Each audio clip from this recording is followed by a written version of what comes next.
آیت استخلاف۔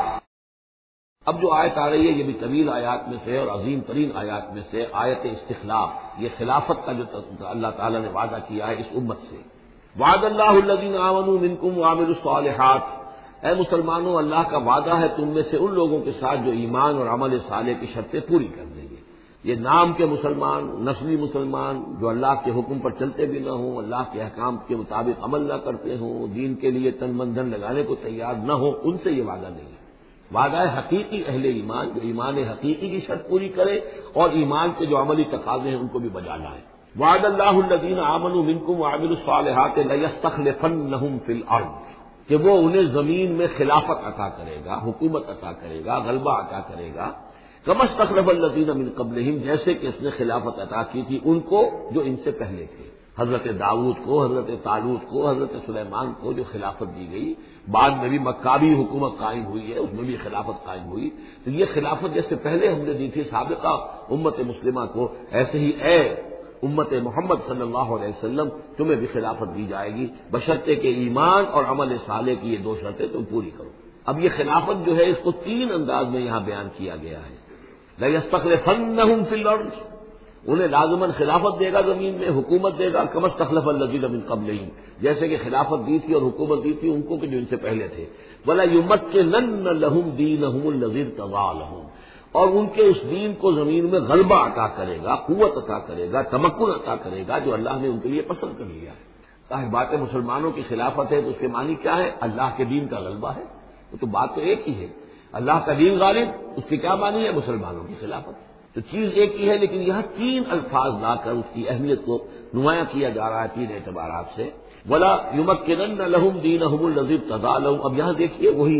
لام مفتوح شروع میں فعل مضارع سے اور اس کے بعد یہ نون مشدد، یہ سارے وعدے نہایت تاکیدی وعدے ہیں۔ لَيَسْتَخْلِفَنَّهُمْ فِي الْأَرْضِ كَمَا اسْتَخْلَفَ الَّذِينَ مِن قَبْلِهِمْ وَلَيُمَكِّنَنَّ لَهُمْ دِينَهُمُ الَّذِي ارْتَضَىٰ لَهُمْ، واللہ نے دین کون سا ہے جو پسند کر لیا ہے؟ الْيَوْمَ أَكْمَلْتُ لَكُمْ دِينَكُمْ وَأَتْمَمْتُ عَلَيْكُمْ نِعْمَتِي وَرَضِيتُ لَكُمُ الْإِسْلَامَ دِينًا، یہ آیت ہم پڑھ چکے ہیں سورہ مائدہ میں۔ اور تیسری بات وَلَيُبَدِّلَنَّهُم مِّن بَعْدِ خَوْفِهِمْ أَمْنًا، اللہ تعالیٰ ان کے خوف کی کیفیت جو ہے اس کو بدل دے گا امن کی کیفیت سے۔ ظاہر بات ہے جب تک کہ مسلمان کمزور تھے ان کے لیے خوف تھا، ابھی ادھر سے حملے کا اندیشہ ہے، ابھی ادھر سے حملے کا اندیشہ ہے، اب فلاں قبیلے کی طرف سے خبر آئی ہے کہ وہ فوجی تیاری کر رہا ہے، فوج کشی کرے گا، وہ خوف کی ایک کیفیت تھی جو ہر وقت جاری رہی ہے۔ ایمرجنسی کی کیفیت جو ہے مدینہ منورہ میں یوں سمجھیے کہ پورے 5 برس ایمرجنسی رہی ہے، ہر وقت ہر آن اندیشہ ہوتا تھا، خبریں آ رہی ہیں اب ادھر سے کوئی قبیلہ حملہ کرنے والا ہے، اب یہ مکے میں کوئی ان کی ملاقاتیں ہوئی ہیں، کوئی سازش ہوئی ہے، ابھی کوئی خط چلا گیا، ابو عامر راہب کا کوئی مشن ہے، یہ ساری خبریں آتی تھیں۔ لیکن یہ کہ اب اس کے بعد وہ وقت آ جائے گا کہ ان کا جو خوف کی کیفیت ہے بدل جائے گی امن سے۔ یعبدوننی لا یشرکون بی شیئا، میں یہاں اس کو سمجھتا ہوں مستقبل سے متعلق، جب ایسا ہو جائے گا تو پھر وہ میری بندگی کریں گے کہ اس میں کسی شے کا شرک جو ہے گوارا نہیں کریں گے۔ جب تک اللہ کی حکومت نہیں ہے تو ظاہر بات ہے کسی نہ کوئی شرک تو ہو رہا ہے۔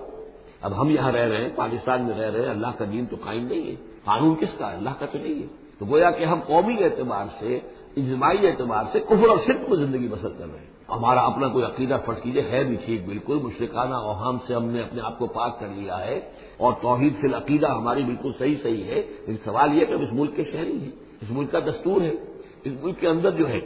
اللہ کی حکومت اور اللہ کے قانون کی بالادستی نہیں ہے، تو اس کے کیا معنی؟ ہم بھی اس کے شہری ہونے کی حیثیت سے اس میں ملوث ہیں۔ تو یہ ہے کہ یہ توحید کامل اس وقت ہوگی جب یکون الدین کلہ للہ، جب دین کل کا کل اللہ کے لیے ہو جائے گا۔ عملاً توحید کی تکمیل اس وقت ہوگی۔ یعبدوننی، میری بندگی کریں گے، لا یشرکون بی شیئا، اور میرے ساتھ کسی شے کو شریک نہیں کریں گے۔ ومن کفر بعد ذلک فاولئک هم الفاسقون، اور جو اس کے بعد بھی کفر کریں تو پھر وہ تو فاسق ہیں، ناانجار ہیں، سرکش ہیں۔ اس کے بھی دو معنی ہو سکتے ہیں، جب دین کا غلبہ ہو گیا پھر بھی جو کفر کرے وہ تو معلوم ہوا کہ اس کے اندر خیر سرے سے ہے ہی نہیں۔ ایک یہ کہ باطل کا غلبہ ہے، باطل کے غلبے میں کسی بندہ مومن کے لیے ایمان لانا مشکل ہے، ایمان پر قائم رہنا مشکل ہے، اسلام پر عمل کرنا مشکل ہے، لیکن جب دین غالب ہو گیا ہو تو اب تو ظاہر بات ہے کہ اب تو ساری رکاوٹیں دور ہو گئی، اب تو یہ شخص کسی کی اپنی فطرت ہی میں کجی آ چکی ہے، کوئی پرورٹڈ نیچر کا شخص ہے، تبھی وہ رہے گا کہ جو اسلام سے دور رہے۔ ومن کفر بعد ذلک فاولئک هم الفاسقون۔ اور میرے نزدیک اس کا ایک مفہوم یہ بھی ہے کہ ہمارے ان تین پختہ وعدوں کے بعد بھی جو شخص کمر ہمت نہ کس لے اور اس کام کے لیے کھڑا نہ ہو جائے، گویا کہ وہ ہماری بات کا کفر کر رہا ہے، انکار کر رہا ہے، اسے ہمارے ان وعدوں پر یقین نہیں ہے۔ ومن کفر بعد ذلک فاولئک هم الفاسقون، تو وہ تو گویا کہ فاسق ہے اور سرکش ہے اور ناہنجار ہے۔ اس آیت کو ذہن میں رکھیے، اس حدیث کا میں چاہتا ہوں کہ اس کا متن بھی آپ کو سنا دوں کہ اس کی خبر دی ہے محمد رسول اللہ صلی اللہ علیہ وسلم نے۔ تاریخی اعتبار سے تو یہ نوٹ کر لیجئے، یہ سن 6 ہی کے اندر، ابتدائی میں سن 6 کے یہ آیت نازل ہوئی، سن 6 ہی میں صلح حدیبیہ ہو گئی، انا فتحنا لک فتحا مبینا، گویا کہ اس آیت کا جو مصداق ہے وہ ظاہر ہونا شروع ہو گیا۔ سن 7 میں غزوہ خیبر ہوا، اللہ نے بہت بڑا مال غنیمت مسلمانوں کو دیا۔ سن 8 میں مکہ فتح ہو گیا۔ سن 9 میں موپنگ اپ آپریشن ہو گیا، اعلان کر دیا گیا حج کے اندر کہ آئندہ سے یہاں کوئی مشرک نہیں آئے گا، اور اب تمہارے لیے اتنی مہلت ہے، کسی کوئی معاہدہ قائم نہیں رہے گا، جو معاہدے ہیں میعادی ان کی میعاد ختم ہوتے ہی معاہدہ ختم، اور جن کی میعاد کوئی نہیں تھی ان کے لیے ہم 4 مہینے کی میعاد مقرر کر رہے ہیں کہ اس کے بعد کوئی معاہدہ کسی مشرک سے نہیں ہے، جب یہ مدت ختم ہو جائے گی قتل عام شروع ہو جائے گا۔ تو یہ تو اللہ تعالیٰ کی طرف سے جزیرہ نما عرب کے اندر دین کی تکمیل ہو گئی، خلافت قائم ہو گئی، اللہ کی حکومت قائم ہو گئی۔ جیسے حضرت داؤد خلیفہ تھے، یہاں حضرت محمد خلیفہ ہے صلی اللہ علیہ وسلم، اس لیے کہ حاکم اب کون ہے؟ حضرت محمد صلی اللہ علیہ وسلم۔ اپنی زندگی میں تو حاکمیت جو بھی ہے آپ کے پاس ہے۔ اس کے بعد خلافت راشدہ میں پھر یہ خلافت کہاں سے کہاں پہنچی وہ آپ کو معلوم ہے، لیکن پھر ریورسل شروع ہو گیا۔ لیکن وہ حدیث میں آپ کو سنا رہا ہوں، حضرت نعمان بن بشیر سے مروی ہے رضی اللہ تعالی عنہ، اور مسند احمد بن حنبل میں یہ روایت ہے کہ حضور نے یہ فرمایا صلی اللہ علیہ وسلم، تکون النبوۃ فیکم ما شاء اللہ ان تکون،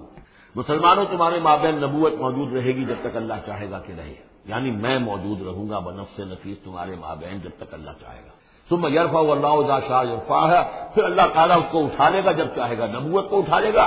یعنی میرا انتقال ہو جائے گا، تو ایک دور جو ہے وہ ختم ہو جائے گا۔ فرمایا ثم تکون خلافۃ علی منہاج النبوۃ، پھر خلافت ہوگی نبوت کے نقش قدم پر، نبوت ہی کے طریقے پر، ٹھیک وہی نظام جو محمد عربی صلی اللہ علیہ وسلم نے قائم کیا تھا، بین ہی ایک بال کے فرق کے بغیر وہ نظام جو کا تو قائم رہے گا، خلافت علی منہاج النبوۃ۔ فتکون ما شاء اللہ و تکون، یہ بھی رہے گا جب تک اللہ چاہے گا یہ دور۔ ثم یرفع اللہ اذا شاء یرفع، پھر اس دور کو بھی اللہ اٹھا لے گا جب اللہ چاہے گا۔ ثم تکون ملکا عاضا، پھر ملوکیت کا دور آئے گا، اور وہ کاٹ کھانے والی ملوکیت ہوگی، کاٹ کھانے والی ملوکیت، ظالم ملوکیت، اور یہ بھی رہے گا جب تک اللہ چاہے گا، پھر اللہ اس کو بھی اٹھا لے گا۔ پھر چوتھا دور آئے گا ثم تکون ملکا جبریا، پھر غلامی کی ملوکیت ہوگی، یعنی یہ دور جو ہمارا گزرا ہے کولونیل دور، پہلے یہ کہ ملوک تھے، بادشاہ تھے، چاہے وہ بنو عباس میں تھے یا بنو امیہ میں سے تھے، یا یہ کہ ترک تھے، مسلمان تو تھے، کلمہ گو تو تھے، ان میں کوئی کوئی نہ اچھا بھی ہوتا تھا، بہت اچھے لوگ بھی تھے، برے لوگ بھی تھے، لیکن مسلمان تو تھے، کلمہ گو تو تھے۔ لیکن چوتھا دور آیا کہ کہیں ہم انگریزوں کے غلام ہو گئے، کہیں ہم ولندیزیوں کے غلام ہو گئے، کہیں ہم فرانسیسیوں کے غلام ہو گئے، کولونیل پاورز۔ تو ہماری تو ملکہ معظمہ جو ہے ملکہ وکٹوریہ تھی، 1857 سے تو ہم ان کی رعایا بن گئے تھے، اس سے پہلے تو جو بھی تھی بہرحال ایسٹ انڈیا کمپنی جو تھی، لیکن یہ کہ بعد میں تو ہم براہ راست تاج برطانیہ کے غلام تھے۔ یہ چوتھا دور ہے جو تقریباً یوں سمجھیے کہ ابھی نصف میں پہنچا ہے، اس اعتبار سے کہ اگرچہ براہ راست وہ جو حکومتوں کا جو بساط بچھی ہوئی تھی وہ لپیٹ دی گئی ہے، لیکن ابھی مالیاتی اعتبار سے ریموٹ کنٹرول سے وہی قوتیں ہیں کہ جو آج بھی کنٹرول کر رہی ہیں ہمیں، یہ ریموٹ کنٹرول ہے۔ ابھی یہ چوتھا دور ختم نہیں ہوا ہے، پہلے یہ براہ راست آکوپیشن اور اپنی حکومتیں اپنی فوجیں لا کر، اب یہ ہے کہ اس کے بغیر بائی پراکسی، چاہے ہمارے ہی آدمی بیٹھے ہوئے ہیں، لیکن اصل میں سارا جو ہے یہ مالیاتی جو ہے استعمار ہے، ایک نیا عالمی استعمار ہے۔ لیکن یہ استعمار جو ہے اس طرح کا کولونیل رول نہیں ہے کہ انگریز موجود ہے، ان کی فوج موجود ہے، یا فرانسیسی فوج موجود ہے، یا اطالوی فوج موجود ہے، بلکہ یہ تو IMF اور ورلڈ بینک کا نظام ہے اس کے تحت، اور ملٹی نیشنل کمپنیوں کی۔ لیکن جو خوشخبری کی بات ہے وہ یہ ہے کہ حضور نے فرمایا بالآخر یہ چوتھا دور بھی ختم ہو جائے گا، اور خوشخبری یہ ہے کہ ثم تکون خلافۃ علی منہاج النبوۃ، پھر دور آئے گا خلافت علی منہاج النبوۃ کا۔ ثم سکت رسول اللہ صلی اللہ علیہ وسلم، اس کے بعد حضور خاموش رہے، اس لیے کہ اس کے بعد پھر دنیا کے خاتمے کا معاملہ ہے۔ وہ خاتمے کے بارے میں عرض کر چکا ہوں، ایک طویل عرصے تک تو پوری دنیا میں وہ خلافت علی منہاج النبوۃ رہے گی گلوبل، اس لیے کہ حضور نے یہ بتا دیا ہے کہ اب جب یہ خلافت علی منہاج النبوت کا نظام آئے گا تو کل روئے عرضی پر ہوگا۔ مسلم شریف میں روایت ہے، یہ حضرت ثوبان حضور کے ایک آزاد شدہ غلام تھے، جیسے کہ حضرت زید بن حارثہ بھی حضور کے غلام سے آپ نے آزاد کر دیا تھا، اسی طرح حضرت ثوبان بھی ہے مولا، ان ثوبان مولا رسول اللہ صلی اللہ علیہ وسلم۔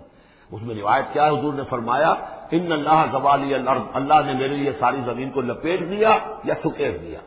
فرائے تو مشارقہا و مغاربہا، تو میں نے سارے مشرق دیکھ لیے زمین کے، سارے مغرب دیکھ لیے، وَإِنَّ أُمَّتِي سَيَبْلُغُ مُلْكُهَا مَا زُوِيَ لِي مِنْهَا، اور میری امت کی حکومت ان تمام علاقوں پر قائم ہو کر رہے گی جو اس طرح زمین کو سکیڑ کر یا لپیٹ کر مجھے دکھا دیے گئے۔ اور یہ روایت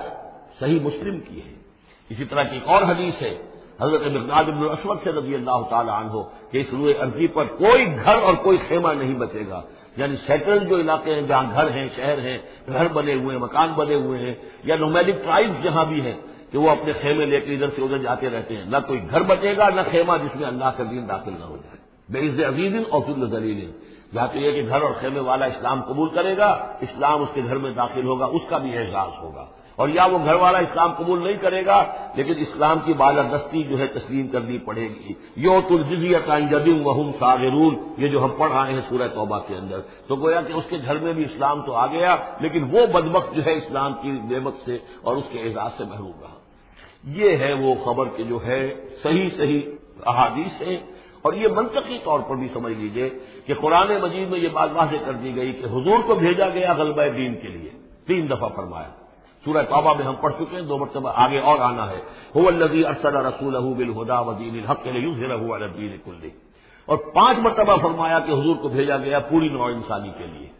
اس کی سب سے نمایاں اور سب سے جو لوگوں کے اندر عام طور پر معروف آیت ہے وہ یہ ہے وما ارسلناک الا کافۃ للناس بشیرا ونذیرا، ویسے ہم پڑھ رہے ہیں سورہ انبیاء میں وما ارسلناک الا رحمۃ للعالمین، اس کا بھی مفہوم یہی ہے،